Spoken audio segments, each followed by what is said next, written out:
Good morning and welcome to Wellness Wednesday. About 10 years ago, my family, my husband and I and my two children, who were grade 6 and grade 2 at the time, went to live in Papua New Guinea for a year. We lived up in the Eastern Highland province in Ukarumpa. And Ukarumpa was like a small village, about the size of our school actually, and everything was walking distance. In PNG, it can be a little dangerous, and the community was surrounded by high fences and guards walked around the whole time. But we were always in this state of alertness that something potentially could happen at any time. And we just got used to that sensation. I particularly noticed it when we came home from PNG and came back to Australia, and I was in bed one night and I thought, I don't have to listen to every noise outside and wait for an alarm to go, or when the phone rings, is it going to be dangerous? So in Australia, that tension completely left, and what a great thing that I could breathe out, our family could just breathe out and function without that tension around us. But it's made me think a lot about the recent COVID lockdown period, and now that things are opening up again. But during that time, when we were shutting down and not able to do our usual routine and busyness, how important that was, because there was also this season of tension and the unknown and certain fears in that time. And the slowing down was very, very good for us, because having to cope with tension like that unsafe feeling, and having a busy lifestyle can actually really be damaging for mental health. It can wear you out, and it can actually lead to burnout. So a lot of people, I've been talking to a lot of people about this, and many people have said how much they enjoyed the simpler life, how much they enjoyed spending time with their family, how much they enjoyed being in their home and having to be there. So all other commitments were taken off and life was made simple again. So as the restrictions lift, I think it's really important to consider how much of our life prior to COVID did we actually live in obligation, doing things because we thought we ought to or should do. And making decisions because we think we ought to or should do can actually be really wearing on our mental health. It can cause extra stress, and even resentment can build if we're doing things from that position. So my encouragement to everyone, as the restrictions are lifting, and as it's great to be able to start to do things again, no doubt about it, but really consider the things that you were doing in obligation prior to COVID and what you perhaps won't put back on your plate as you have the opportunity to. What things did you do in obligation that you thought you should do, but actually it's probably going to just overload you?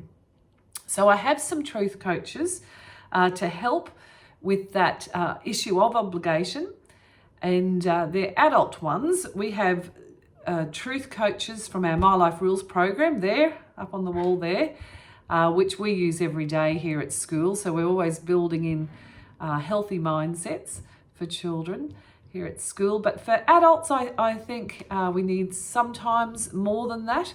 And so I've got a few here that I'd like to share with you that will help you when making decisions about what you should do in the future, that won't be an obligation, that you'll actually own what you choose to do, and hopefully do it with joy. So that's the first one, is if I can't say yes with joy, then I won't say it until I can. If I can't say yes with joy, I won't do it until I can. Work out why you can't do it with joy. Is it going to make you resentful? And if it is, then don't do it. The resentment is worse. It's damaging for you, and it's also damaging for relationships.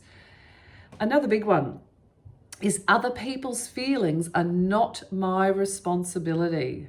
Oh, that was big when I discovered that. I had operated out of pleasing people all my life, so other people's feelings are not my responsibility. That's a big one, but they're not.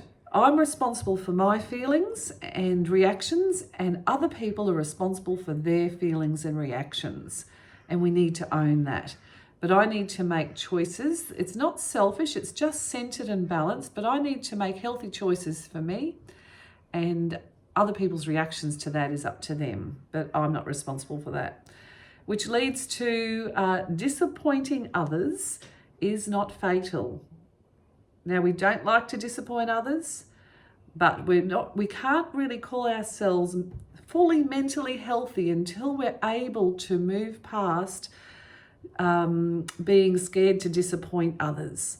So disappointing others is not fatal. It's uncomfortable and nobody likes it. It's very uncomfortable, but it's not fatal. We're not going to die if we disappoint others, because sometimes it can feel like that. I'm going to die if I disappoint anyone, but it's not the case. So we actually need to get used to that very uncomfortable feeling of disappointing others for our own well-being. Another one is, did I really disappoint, or are their expectations too high? Or are they too unrealistic?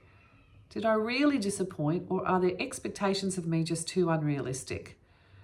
So sometimes you have to teach people what expectations they should have of you. And you also need to learn how to put boundaries in place so people know how to treat you as well. So you need to teach people how to treat you, and that will help. My favourite one of all, and the one that I say almost every time I speak, is I need to take my worth and value out of other people's hands. It gives them too much power in my mind. I need to take my worth out of their hands because it gives them too much power in my mind. I actually say many times, over and over and over again, because that's what truth coaches do. You keep saying them until you retrain your thinking. But I'm taking my worth and value out of other people's hands, and I'm putting it back where it belongs. And it belongs with, well, in my case and others here, it belongs with God. It belongs with the Lord Jesus. My worth and value belongs to Him, and He says I'm okay. But if you don't believe in Jesus, then you would say, I'm taking my worth and value out of other people's hands, and I'm putting it back where it belongs, and it belongs here with me. I say I'm okay. And that's good enough. So there are some tips for you, some truth coaches that could help you from living out of obligation and more in ownership. If you would like more information on this, because it is actually more like an hour's talk than what I've just given you, I've got notes and I've got more truth coaches on that topic of ownership versus obligation. And I'm more than happy to send it out to you. So if you just email me at the college, Sue-Ellen Massey, I'd be happy to send those out to you. Hope you have a great day. Thanks.